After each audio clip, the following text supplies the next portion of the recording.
আলাইকুম। আপনারা সবাই কেমন আছেন? আলহামদুলিল্লাহ, আপনাদের দোয়ায় আমিও ভালো আছি। আমি আসলাম আমার প্রথম ভিডিও নিয়ে। আমার এই প্রথম ভিডিওতে থাকবে বাস্তব সংখ্যা নিয়ে। বাস্তব সংখ্যা সম্পর্কে আমরা প্রথমে আলোচনা করব। প্রথমে আমরা আলোচনা করব অঙ্ক কী। অঙ্কটা কী? অঙ্ক হলো গণনা ও হিসাবের কাজে ব্যবহৃত প্রতীক সমূহকেই অঙ্ক বলে। অঙ্ক কত প্রকার? অঙ্ক হলো 10 প্রকার, বা অঙ্ক হলো 10টি। সেগুলো কি কি? 0, 1, 2, 3, 4, 5, 6, 7, 8, 9। 0 থেকে 9 পর্যন্ত এই 10টি হলো অঙ্ক। অঙ্ক আবার 2 প্রকার। অঙ্ক আবার কয় প্রকার? অঙ্ক হলো আবার 2 প্রকার। এক হলো সার্থক অঙ্ক।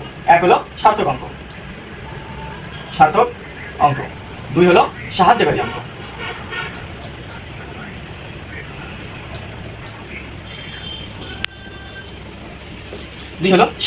সকল অঙ্কের নিজস্ব মান আছে, তাকে আমরা সার্থক অঙ্ক বলি। সার্থক অঙ্ক আবার 9টি।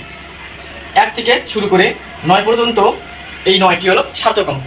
সাহায্যকারী অঙ্কটা কি? সাহায্যকারী অঙ্কটা হলো যে সকল অঙ্কের নিজস্ব কোনো মান নেই, তাকে আমরা সাহায্যকারী অঙ্ক বলি। সাহায্যকারী অঙ্ক কয়টি? 1টি। সেই 1টি কি হলো? 0। এই 0 হলো সাহায্যকারী অঙ্ক। এই 0 একা কখনো ব্যবহার করা যায় না। 0 যেমন আমরা যদি একা ব্যবহার করি, তাহলে এর কোনো মান আমরা পাবো না। তাহলে আমরা সার্থক অঙ্ক, এই যে 2 হলো অঙ্ক, এর সাথে আমরা 0 ব্যবহার করলাম, তাহলে এটা আমার 20 হয়ে গেল। এটা একটা মান আমরা পেলাম। এখন আমরা আসবো সংখ্যা। সংখ্যাটা কি? 2 বা ততোধিক অঙ্ক পাশাপাশি বসে সংখ্যা গঠন করা হয়। যেমন 2 বা ততোধিক। এখানে আমরা কি আছে দেখুন, এখানে আছে 2 একটা অঙ্ক, এখানে আছে 3 একটা অঙ্ক। এই 2টা পাশাপাশি বসার কারণে এটা একটা সংখ্যা হয়ে গেছে। 23 হলো একটা সংখ্যা। যেমন সংখ্যা হলো 43, 45, এগুলো হলো সংখ্যা। আবার অনেক সময় আমরা দেখবো টিটা, থানাথানি, শতক, বিঘা, এগুলো মানেও আমরা সংখ্যা। যেমন এখানে কি আছে? একটি, কিন্তু এটা কিন্তু সংখ্যা। এখানে 1 থাকার কারণে এটা যে অঙ্ক হবে, এটা যে অঙ্ক হবে তা না, কারণ শেষে কি আছে? টি আছে। এই জন্য আমরা বলবো কি এটা একটা সংখ্যা। এখন আমরা দেখবো 5 এর বিভাজ্য নীতি। 5 এর বিভাজ্য নীতি এটা আমরা কিভাবে করবো? এটা আমাদের সব থেকে বেশি কাজে লাগে কাটাকাটির সময়। অনেক বড় কাটাকাটি থাকে, সেগুলো আমরা তেমন করতে পারি না। কিন্তু আমরা যদি এই 5 এর বিভাজ্য নীতি, 3 এর বিভাজ্য, 7 দ্বারা কোনগুলো ভাগ করা যায়, এগুলো যদি আমরা স্টেপ বাই একটু ধারণা রাখি, তাহলে আমরা বড় কাটাকাটি খুব সহজে করতে পারবো। তাহলে 5 এর বিভাজ্য নীতি এটা কি? কোনো সংখ্যার শেষে যদি 0 অথবা 5 থাকে, তাহলে সেটাকে আমরা 5 দ্বারা ভাগ করব। যেমন এখানে আছে 125, শেষে কি আছে? 5। অটোমেটিকলি এটাকে আমরা 5 দ্বারা ভাগ করব। 5 দ্বারা ভাগ করলে 5 25 125। আবার এই ভাগ করে 75, 325, এগুলোকে আমরা 5 দ্বারা ভাগ করব, কারণ শেষে 5 আছে। এই যে 40, এটাকে আমরা কত দ্বারা ভাগ করব? 5 দ্বারা ভাগ করব, শেষে 0 আছে। এখন আমরা করব 3 এর বিভাজ্য নীতি। 3 এর বিভাজ্য নীতি, কোনো একটি সংখ্যা অঙ্ক সমূহের যোগফল, সেই যোগফলকে আমরা 3 দ্বারা ভাগ করব। যদি 3 দ্বারা ভাগ করা যায়, তাহলে অবশ্যই 3 দ্বারা বিভাজ্য করা যাবে, ভাগ করা যাবে।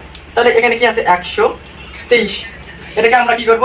এই অঙ্ক সমূহকে আগে যোগ করব। তাহলে 1 যোগ 2 যোগ 3, তাহলে কত হলো? এই যোগ হলো কত? 6। এই 6কে যদি 3 দ্বারা ভাগ করা যায়, তাহলে অবশ্যই এই 3 দ্বারাও ভাগ করা যাবে। 3টা আমরা মনে মনে যোগ করব। যোগ করে যদি 3 দিয়ে ভাগ করা যায়, তখন আমরা পুরোটাই 3 দিয়ে ভাগ করব। তারপরে আমরা দেখব 7 দ্বারা ভাগ করা যায়। 1 থেকে 100 এর ভিতর আমরা 7কে যখন আমরা কাটাকাটি করব, যেখানে দেখব 49, 77, 91, এই 3টা থাকবে। এই 3টা দ্বারা আমরা 7কে অটোমেটিকলি ভাগ করে দেবো। এই 3টা আমাকে মুখস্থ করতে হবে। 7 দ্বারা ভাগ করে দেবো। 7 7 49, 7 11, 77, 7 13, 91, 7 দ্বারা ভাগ করে দেবে। আমি এই 3টা মুখস্থ করতে এই কারণে বললাম, এখানে আছে 21কেও কিন্তু 7 দ্বারা ভাগ করা যায়। কিন্তু আমি যখন কাটাকাটি করবো, তখন অবশ্যই আমাকে আগে 3 দ্বারা কাটাকাটি করতে হবে। 3 7 21, আর আমাকে 7 দ্বারা কাটাকাটি বা ভাগ করার সময় যেখানে আমরা এই 3টে সংখ্যা দেখব, সেখানে আমরা অন্য কিছু না দিয়ে সরাসরি 7 দিয়ে ভাগ করব। সবাইকে শেষ পর্যন্ত দেখার জন্য ধন্যবাদ।